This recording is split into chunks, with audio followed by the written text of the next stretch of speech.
साहिबा, मैं आज जो पहला सवाल शामिल करने जा रही हूँ, वो बहुत इम्पोर्टेंट है और वो हर औरत के लिए इसलिए इम्पोर्टेंट है कि ये जो जिस बहन ने भी हमें ये सवाल लिखा है, वो कहती है मेरी 35 साल की उम्र है, शादी को 9 साल हो चुके हैं, 5 बेटियां हैं।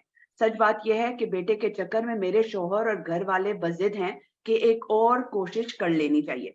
सब मुझे ही कसूरवार समझते हैं कि मैं बेटा पैदा नहीं कर सकती। किसी को बता भी नहीं सकती कि मैं और मेरा जिस्म 5 मर्तबा ज़च्ची की तकलीफ दे मराहिल से गुज़र कर थक चुका है। मुझे आपसे पूछना था कि बेटी या बेटा होने का सारा दारोमदार औरत पे ही होता है और ये इसमें एक्स और वाई क्रोमोसोम्स का क्या रोल है? ये वो कहानी है जो मुझे लगता है ना इसका यानी ना ये खत्म होती है और ये हर वक्त फिर से दोहराई जाती है। खैर इनकी इसमें मैं लिख चुकी हूँ, मैं इसलिए फिर कहूंगी कि किताब पढ़ें, उसे बड़ी डिटेल में ये मौजूद है। लेकिन जो एक्स और वाई क्रोमोसोम का फैसला है वो शौहर की तरफ से होता है कि एक्स आएगा या वाई आएगा। खवातीन में सिर्फ और सिर्फ एक्स क्रोमोसोम्स होते हैं। सो बेटा होने का जो फैसला है वो शौहर की तरफ से आने वाला स्पर्म करता है। हमारे माशरे में ये जो मिथ फैली हुई है कि ये औरत जो है ये लड़के पैदा नहीं कर सकती, ये एक जस्ट विक्टिम ब्लेमिंग और औरत पे एक और चार्ज लगाने की कोशिश है। दूसरी बात यह है कि 5 बच्चियां हो चुकी हैं और एक खातून जब 5 दफा प्रेगनेंसी और जच्ची के मराहल से गुजर जाए, तो मैं पहले भी कह चुकी हूँ बार बार कि उसके जिस्म में कुछ नहीं रहता। और अब उनके शौहर को या उनके घर वालों को उन पे रहम आना चाहिए। बेटा कोई, वैसे आप लोग सारे सोचते हैं सीरत नबी और प्रॉफिट की सीरत पे चलने का और मोहब्बत और उनकी जो पसंदीदगी से मोहब्बत, और तो आप उनकी पसंदीदगी से ये मोहब्बत क्यों नहीं रखते कि उनकी भी सिर्फ बेटियां ही थी? आप इस बात पे क्यों नहीं काने हो जाते? ये तो खैर जाहिर है एक सोशली मैं उसको एड्रेस कर रही हूँ, लेकिन साइंटिफिकली ये है कि हस्बैंड ही रिस्पॉन्सिबल है।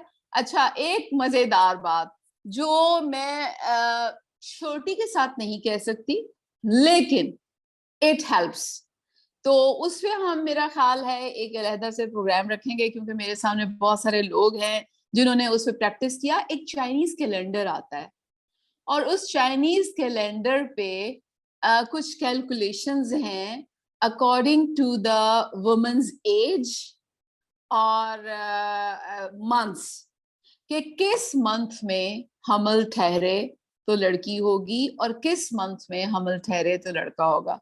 ये मैं उन लोगों के लिए बता रही हूँ जो कि मजबूर हैं अपने अपने घरों में। गो के मेरे लिए ये बात कतई इमटेरियल है कि लड़की होगी कि लड़का, बल्कि मुझे तो अपने आप पे, लड़की होने पे, औरत होने पे ज्यादा फख्र है।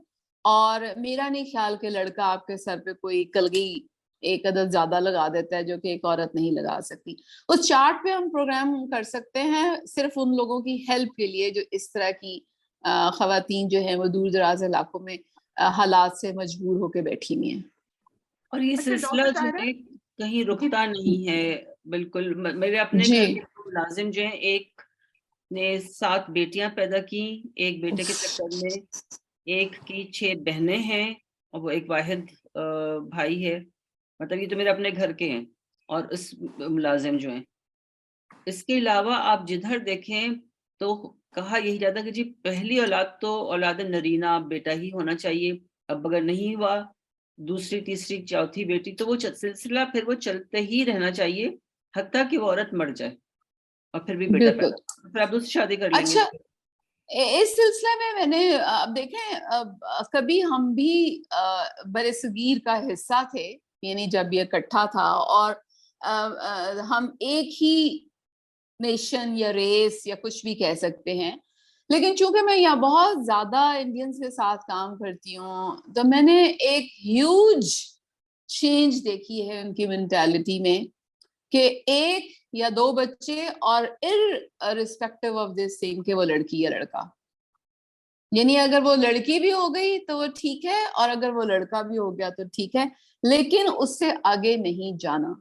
अब मुझे ये समझ में नहीं आता कि हम बीइंग मुस्लिम्स, फिर वही बात है कि मुसलमान तो हैं लेकिन सीरत नबी की बातें भी बहुत करते हैं, लेकिन वो चीज हमें फॉलो नहीं करनी। और बेटा आपको क्या दे सकता है जो बेटी नहीं दे सकती? आप बेटी को अपने जिस्म का हिस्सा, अपनी औलाद, अपनी फैमिली का हिस्सा क्यों नहीं मानते? आप ये क्यों समझते हैं कि बेटा आप की का सही वारिस है?